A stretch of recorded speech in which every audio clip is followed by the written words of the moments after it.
When I look at slop, it looks like chocolate pudding and oatmeal put together. Ugh. What's up, everybody? It's WhatItIsEric, and you already know what time it is. It's the Big Brother review. Let's get right into it.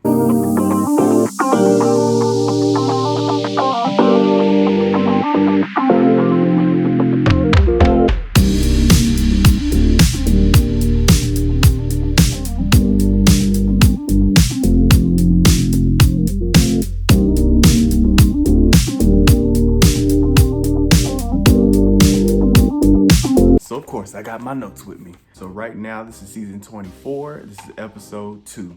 So far, Daniel is HOH. Pooch got the backstage pass, and with the backstage pass, he cannot compete or evicted out for this week. He was also told that he had to pick 3 players to also have the backstage pass advantage with him, although they won't have all of his advantages. That was Paloma, Brittany, and Alyssa, and they won't have the ability to compete. They won't have the ability to even try to get veto, and they still have a chance to be put in the chopping block to be evicted. Ugh. So that means they have to work on their social game big time and create those relationships ASAP. There ain't no floating this season, I don't think. It was funny as they were all coming in the house, and they were kind of like having sidebar conversations, and they were kind of like not telling the truth when it came to their occupations. So sometimes that works for you, sometimes it works against you. You can definitely smell a lot of crushes are in the air. There's many of the players are actually feeling each other, and of course there's always going to be that window of attraction. So everyone takes turns sharing a little bit about themselves with one another in the living room. Now this is a great opportunity to get a feel of, possibly finding your person within the group, and this is how normally alliances are made. This is basically the first time for a social impression, and you want to make it good. I know if I was one of the players, I would also not only take what people are saying, but I would also match the body language as well, because sometimes the body also will tell you more of the truth than the lie that they may be coming out their mouth. So they could be lying out their mouth about what they do or who they are, but the body won't lie. And this is a good way to collect some intel too on future alliances that we're trying to build. The backstage pass players, they're all having to wear a shirt that says backstage pass all week, so they'll never forget. Daniel then calls all the people to the room, and he shares that there will be have-nots. There had to be 4 have-nots, and coincidentally, we have 4 volunteers. The 4 have-nots for this week will be Joseph, Michael, Monty, and Kyle. Have-nots is basically a week of hell in the Big Brother house, if you don't know. This includes them having to eat slop for the whole week. Ugh. When I look at slop, it looks like chocolate pudding and oatmeal put together. Ugh. And you also could only take cold showers. And you have to stay in an uncomfortable room. And I mean uncomfortable. The room that they displayed in this episode, oh my gosh, it looks like a scary pool party asylum. Anyway, Daniel and Nicole finally find time to talk one-on-one with one another, and right then and there, they established their alliance as Final 2. They went ahead and gave themselves a name, Rogue Rodents. Oh no, Rogue Rats, meaning that they're gonna stay low-key and undercover throughout the whole season. And they may have a chance to do that if they stay solid and make sure that other people don't see them two together, where when they do come together, that's when they're gonna share more game with one another. So 2 of the backstage pass players, they talk. Alyssa and Paloma. Immediately, they're drawn to one another, and they decide that we're gonna be a final 2 and we're gonna make it all the way to the end. Now, Alyssa did share that she didn't trust the HOH, which is Daniel. She kind of feels that there could be some snaky type of situation going on with him.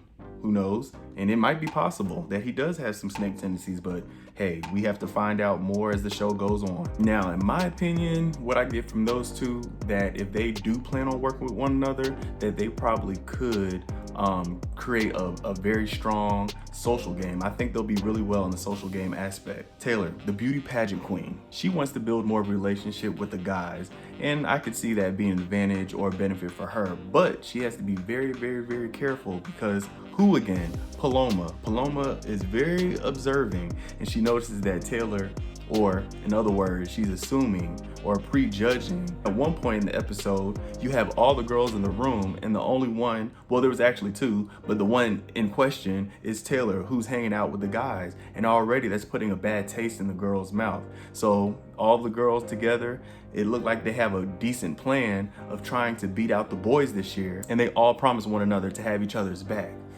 Let's see how that works, because Big Brother is very funny and there's a lot of twists coming, baby.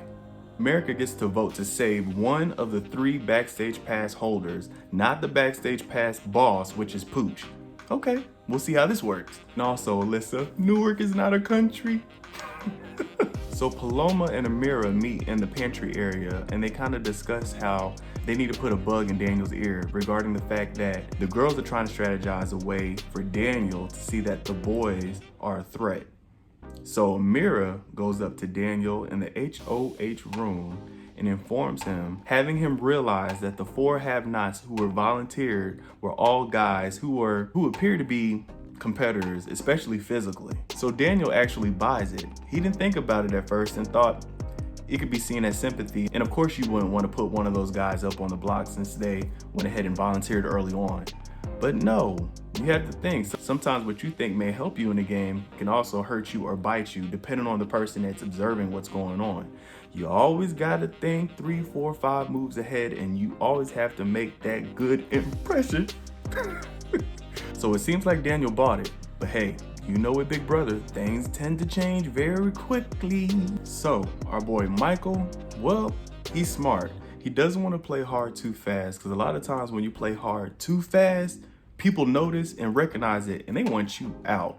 So he's trying to be smart by going to Daniel finally to talk one-on-one. He then goes ahead and pitches an idea to Daniel. Now, Daniel is also a big fan of Big Brother as well. So when Michael pitches to Daniel that I would protect you next week if in fact I do win the HOH, then that way anybody that's looking at you as a target, depending on how you pick your nominees, I'll take care of you. I'll be your shield. I will protect you from that. But hey, if you're a Big Brother fan, it's always been a curse that anybody who enters the house first, they never win. And if you can recall from the first episode of this season, when Michael's group first went into the house, he actually opened the door to allow the other player in and went like this. Letting y'all know he's not going to be the one to get that curse on him. But what's really messed up is Daniel doesn't really buy it, because he's the one that actually pointed it out. So I don't know. It probably would be cool to see 2 Big Brother fans work hand in hand and see how far that can go. So now the group is all in the kitchen and they're just kind of discussing and sharing different backgrounds. And one in particular was Joseph. Joseph shares how much being on the show means to him. With him being Arab, there hasn't been many Arab players at all, and there was probably only just one. There was only one that he mentioned, which was a former player of Big Brother history by the name of Joseph. But overall, he wants to represent his culture and his heritage the best that he can. And so far, Paloma is giving me pretty much strong vibes as far as her social gameplay, be it the fact that she's a backstage pass player and it relinquishes her from even trying to compete to save herself, and she'll still have the opportunity to be on the chopping block. But then again, she goes on to tell Daniel that Taylor should be on his radar, and only because of the fact that she doesn't really hang with the girls as much. And so Daniel actually takes it into consideration, and he believes that when he nominates 2 people that they're not already together in alliance. That way it'll be less blood on his hands come next week when he can't become HOH again. So now it's time for nominations. Daniel has his 2 nominations, Taryn and Michael. He chose them 2 because he didn't have any conversations with them so far in the house, and therefore that's why he chose them 2 as his first nominations. Now, on the other hand, he did share privately that Michael is his target, so hopefully that does not discourage Terrence and he still has that fight in him. I would love to see him go a little further in this game, if not win. But see, we also have to let the episodes run so we can get more of a feel of who we really like in this game. We still have the backstage passes and we don't know what that entails. So I guess we'll find out on Thursday, and I'm excited as always. And I love when Big Brother has some very, very, very epic twists that makes the game more juicy. So please let me know if you enjoyed my review. I'm hoping that I can continue doing this.